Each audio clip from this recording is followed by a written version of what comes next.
পৃথিবীর জমিনে যত নবী রাসূল আসুক না কেন, যত অলি গাউস কুতুব আসুক না কেন, সমস্ত ব্যক্তির চাইতে আমার নূর নবীর আদর্শ আমার আল্লাহ শ্রেষ্ঠ আদর্শ করেছেন। সুবহানাল্লাহ। ওই প্যারা নবী, দো জাহানের বাদশা নবী, মায়ার নবীর আদর্শ কত সুন্দর। আমার নবী জগতের মানুষদেরকে শিক্ষা দিলেন।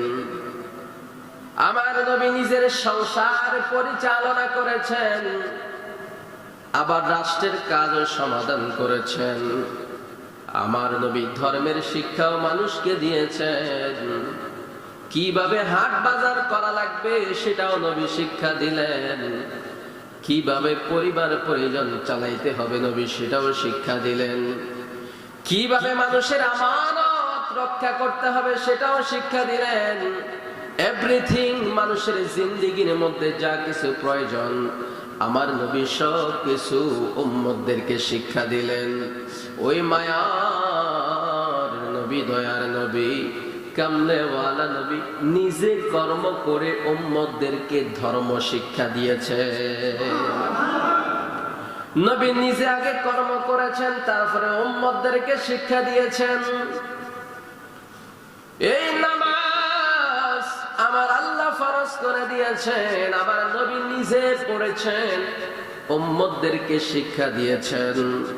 আমার নবীর নাম ছোটবেলা থেকে, আমার নবী যখন যুবককাল, নবীর যুবককাল শুরু হয়ে গেল, তখন কাফের মুশরিকেরা আমার নবীর আচরণ দেখে, ব্যবহার দেখে, আমার প্যারা নবীর চলাফেরা দেখে নবীর কাছে তারা জিনিসপত্র আমানত রাখতো, হেফাজতে রাখতো। মনে করেন 1 মাস আগে যেই ব্যক্তি টাকা আমানত রেখেছে, 1 মাস পরে যাইয়া যদি চায়, মুহাম্মদ তোমার কাছে না টাকা রাখছিলাম, দাও, টাকাটা লাগবে, আমার নবী সেইভাবে আবার বের করে দিত। সুবহানাল্লাহ বলেন। কাফের মুশরিকরা দেখলো এই মুহাম্মদ তো সাধারণ মানুষ নয়, যদিও তারা নবী হিসেবে মানে নাই, তারা বলে এটা অসাধারণ একজন মানব, জেনার কাছে আমানত রাখলে আমানতের খেয়ানত করে না। এই মুহাম্মদের একটা নাম আমরা ঠিক করে দিব। যেই মুহাম্মদ এত বিশ্বাসী হয়ে উঠেছে মানুষের কাছে, ওই মুহাম্মদের একটা নাম রাখবো। মুহাম্মদের নাম রেখেছে তারা আল আমিন। এই আল আমিন নামটা দুনিয়ার কোন মুসলমান রাখে নাই, কাফের মুশরিকেরা দিয়েছে নামটা। আমার নবীর নাম রেখেছেন বিশ্বাসী। সুবহানাল্লাহ বলেন না। আল্লাহর নবী, দুজাহানের বাদশা নবী, নবুয়তি পাওয়ার পরে যখন মানুষের কাছে কালেমার দাওয়াত দিতে লাগলো, কেউ নবীর কাছে নবীকে বিশ্বাস করে কালেমা পড়ে, আবার কেউ নবীর দেখে দূরে সরে চলে যায়। যার কপালে কালেমা আছে, যার নসিবের মধ্যে কালেমা আছে, সে কালেমা পড়তে পারে। কারণ নবীর অতি নিকটের মধ্যে আবু জাহেল, উতবা, সাইবা, মুগীরা এরা ছিল, কিন্তু কালেমা নসিব হয় নাই। আর ইয়ামেনের বাদশা হাবিব বিন মালিক আমার নবীর কাছে কালেমা পড়ে মুসলমান হয়েছে। সুবহানাল্লাহ। যে হাবিব বিন মালিক আমার নবীর ব্যাপারে আগে তদন্ত করেছে, যে ব্যক্তি হিসাবে মুহাম্মদ কেমন, মানুষ হিসাবে কেমন, তদন্ত করে উনি পাইল। আবু জাহেলকে বলল, আবু জাহেল রে, যেই মুহাম্মদের সম্পর্কে তোমাদের এত অভিযোগ, যেই মুহাম্মদ সম্পর্কে তোমাদের এত সমস্যা, বলো দেখি তার চলাফেরা কেমন, তার চরিত্র কেমন, তার আদর্শ কেমন। তখন আবু জাহেল বলে, আমরা জানি মুহাম্মদ এমন একজন ব্যক্তি, জীবনে কোনোদিন মাসুম থেকে শুরু করে এই পর্যন্ত একটা মিথ্যা কথা বলছে, এই কথা কেউ বলতে পারে নাই। হাবিব বিন মালিক কয়, এখন বর্তমানে নবীর বয়স কত? কয় 40। 40 বছর শেষ হয়ে যাওয়ার পরে নবুয়তি দাবি করেছে। আবু জাহেল কয় হ্যাঁ, যেই ব্যক্তি 40 বছর জিন্দেগির মধ্যে একটা মিথ্যা কথা বলে নাই, আমি হাবিব বিন মালিকের মনে হয় 40 বছর পরে আইসা এই ব্যক্তি মিথ্যা কথা বলছে, এটা আমার বিশ্বাস হয় না। 40 বছর যেই ব্যক্তি একটা মিথ্যা কথা কয় নাই, ওই নবী 40 বছর পরে আইসা মিথ্যা কথা বলছে, কেমনে তোমরা বিশ্বাস করো, কেমনে মানো? হাবিব বিন মালিকের কপাল খুলে গেল, কিন্তু আবু জাহেলের কপাল খুলল না। অনেক মহিলা সাহাবী হয়ে যাচ্ছে, নবীর কাছে কালেমা পড়ে। অনেক বৃদ্ধ মানুষ কালেমা পড়ে নবীর কাছে, সাহাবী হয়ে যাচ্ছে।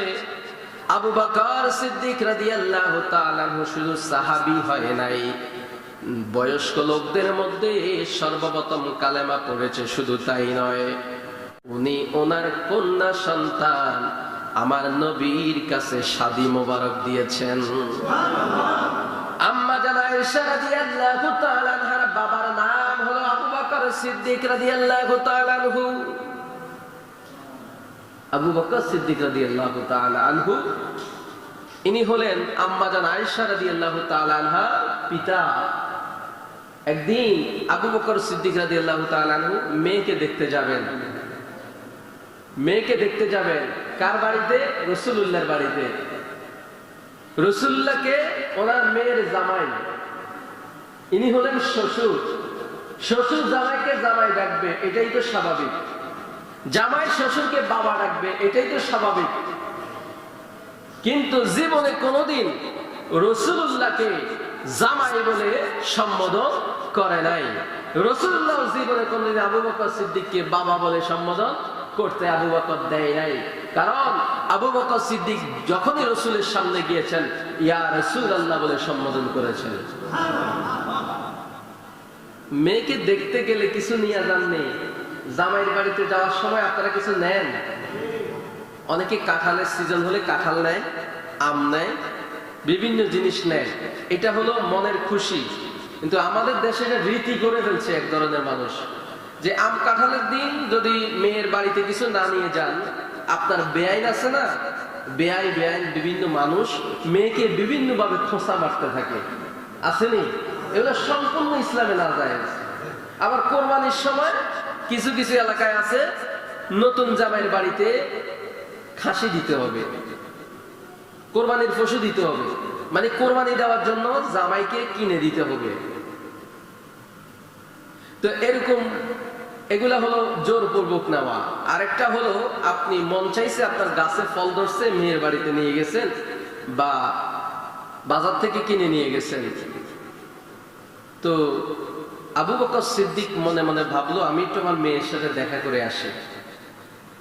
আম্মা জানা আয়েশা রাদিয়াল্লাহু তাআলা আনহা হুজরা মুবারকের সামনে যাইয়া হযরতে আবু বকর সিদ্দিক রাদিয়াল্লাহু তাআলা আনহু দরজার মধ্যে টোকা মারলেন আর সালাম দিলেন।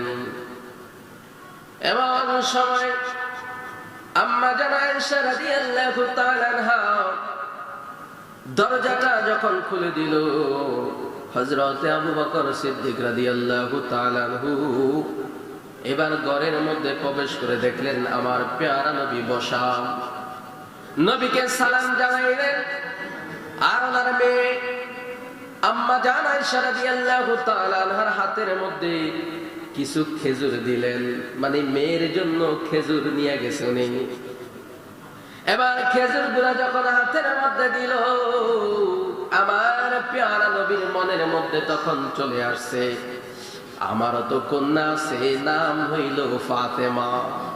আমার ফাতেমা না জানি কি আছে, কেমন অবস্থায় আছে। আমার স্ত্রী আয়েশার বাবা আবু বকর সিদ্দিক তো খেজুর নিয়ে আসছে, আমার তো মন চায় মেয়ের বাড়িতে খেজুর নিয়ে যাইতে। আমার নবীও মেয়ের বাড়ির মধ্যে খেজুর নিয়ে যাবে, কিন্তু খেজুর পাবে কোথায়?